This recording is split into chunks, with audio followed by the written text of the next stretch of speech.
இவரை மாதிரி இருக்க ஆளெல்லாம் மனசாட்சின்னு ஒன்று இல்லாத ஆளுன்னு சொல்லுவேன். ஏன்னா போயும் ஒரு இருமல் மருந்துல போய் கலப்பனை பண்ணனால 20 பச்சிலம் குழந்தைகள் இறந்து போயிருக்காங்க. இந்த நியூஸை இது மட்டும் இந்தியாவில் கேட்கும் போது அவன் மனசை உருக்கி, அதாவது பயந்து போய் எப்படி சொல்லவே முடியல, அந்த நிலைமைக்கு உண்டாகி இருக்கு இந்தியாவில் இருக்க மக்களோட நிலைமைகள். மத்திய பிரதேசத்தில் கோல்ட்ரிஃப் இருமல் மருந்தை குடித்த 20 குழந்தைகள் உயிரிழந்த நிலையில் இந்தியாவில் இருமல் சிரப் உட்கொண்ட குழந்தைகள் பலியான சம்பவம். இருமல் மருந்து குடித்து குழந்தைகள் உயிரிழந்த விவகாரத்தில் விளக்கம் கேட்டு நோட்டீஸ் ஒட்டப்பட்டுள்ளது. நெக்ஸ்ட் இந்த நியூஸை நான் படிச்சு தெரிஞ்சுக்கும் போது, அதாவது ரிப்போர்ட் எல்லாம் பார்க்கும் போது, நிறைய வீடியோஸை பார்த்து தெரிஞ்சுக்கும் போது, இந்த போயும் ஒரு இருமல் மருந்துல போய் கலப்படம் பண்ணிருக்கீங்களே, அதாவது ஒரு சாப்பிட்ற உணவுப் பொருளை கூட கலப்படம் பண்ணியிருந்தா ஏதாச்சும் ஒரு வழியில கண்டுபிடிச்சிடலாம். ஆனா ஒரு அப்பாவும் அம்மாவும் ஒரு பச்சிலம் குழந்தையோட உடல்நிலையை சரி பண்றதுக்காக அந்த இருமல் மருந்தை வாங்கி கொடுக்கறதுல போய் கலப்படம் பண்ணிருக்கீங்களே, மக்களை நினைச்சு பார்த்திருப்பாங்களா ஒரு இருமல் மருந்துல போய் கலப்படம் பண்ணிருப்பீங்க.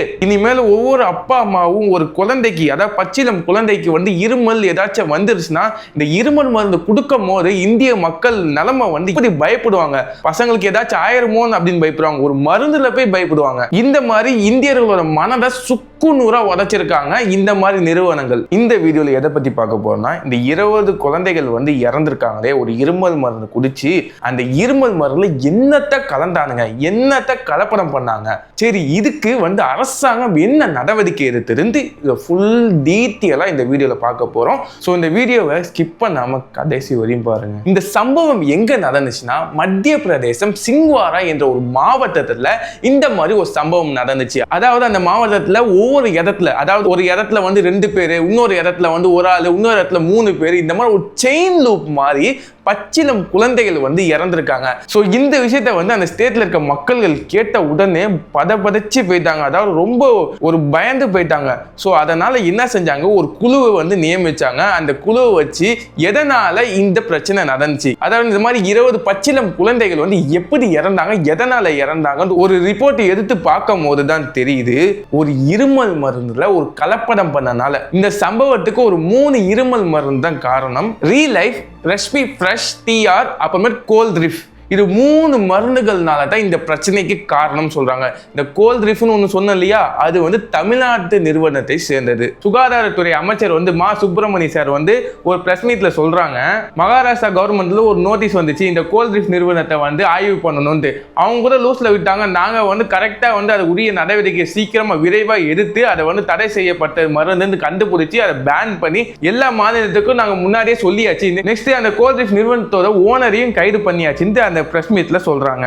ஆனா நம்ம தான் இந்த மருந்துல நச்சுத்தன்மை எந்த அளவுக்கான கலப்பு இருக்குங்கிறத உறுதிப்படுத்திட்டு அந்த கம்பெனியில மருந்து தயாரிக்கிறதுக்கு அனுமதி தரல. அப்படி அந்த இருமல் மருந்துல என்னத்தை தான் கலந்தாங்க அப்படின்னு கேட்டா விஷத்தை கலந்துருக்காங்க. அதாவது டைஎத்தலின் ஒரு ரசாயன பொருளை அதுல கலந்துருக்காங்க.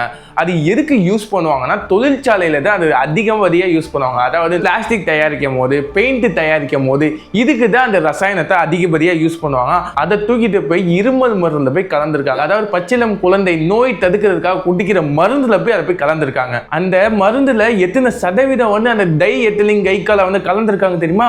1 இல்ல 2 இல்ல 48.6%. அதாவது அந்த மருந்துல பாதி வரைக்கும் இந்த பாய்சனை கலந்து வச்சிருக்காங்க. அது பச்சளம் குழந்தை குடிக்கிறது. இந்த மாதிரி எங்க போய் நடக்கும் இது? இந்த இருமல் மருந்து குடிக்கிறதுனால என்ன ஆகும் தெரியுமா? இது இருமல் மருந்துன்னே கூட சொல்லக்கூடாது, இது ஒரு விஷம். இந்த விஷத்தை குடிக்கிறதுனால என்ன ஆகும் தெரியுமா? இந்த விஷம் ஃபர்ஸ்ட் நம்ம கிட்னியை ஃபர்ஸ்ட் தாக்கி ஃபங்க்ஷன் பண்ணாம நிறுத்திடும். அதுக்கடுத்து நம்ம உடம்போட கிரியேட்டின் லெவலை இன்க்ரீஸ் பண்ணும். இது ரெண்டுமே சிறுநீரகத்தை பாதிச்சு சிறுநீர் போகாம அந்த இதெல்லாம் அடைச்சிட்டு உடம்பு வீங்கி போய் உடனே இறந்து போற நிலைமைக்கு தள்ளிருமா. இந்த மாதிரி ஒரு கேவலமான ஒரு வேலையை இந்த நிறுவனம் பார்த்திருக்கு. கடைசியில இது கேட்ட நடவடிக்கை எதிர்த்தாச்சு, எல்லாமே பண்ணியாச்சுதான். ஆனா அந்த குழந்தை இறந்து போச்சு, அதோட குடும்பத்தோட நிலைமை என்ன ஆகும்? கஷ்டப்பட்டு பெற்றெடுத்த அப்படின்னு சொல்லக்கூடாது, இஷ்டப்பட்டு பெற்றெடுத்த கனவோட வளர்க்கணும்னு ஆசைப்பட்ட அந்த தாயினோட நிலைமை என்னன்னு நினைச்சு பாருங்க. அந்த குழந்தையோட கனவை நிறைவேற்றி காமிக்கணும், அதை இந்த உலகத்தை ஃபுல்லா சுத்தி காமிக்கணும், அதோட ஆசைகளை நிறைவேற்றி ஆகணும் அப்படின்னு நினைக்கிற அந்த தந்தையின் நிலைமை என்னன்னு நினைக்கிறீங்க? இது எல்லாத்தையும் பற்றி உங்களோட கருத்துக்களை என்னன்னு நம்ம கமெண்ட் பாக்ஸ்ல தெரிவிக்கலாம். இந்த மாதிரி நியூஸ், ட்ரெண்டிங்கான டாபிக்ஸ், அதுக்கடுத்து ஒரு ஹெல்த்தி டிப்ஸ், இந்த மாதிரி நிறைய விஷயங்களை கலெக்ட் பண்ணி டெய்லி நம்ம வீடியோ பண்ணிக்கிட்டே இருக்கோம்.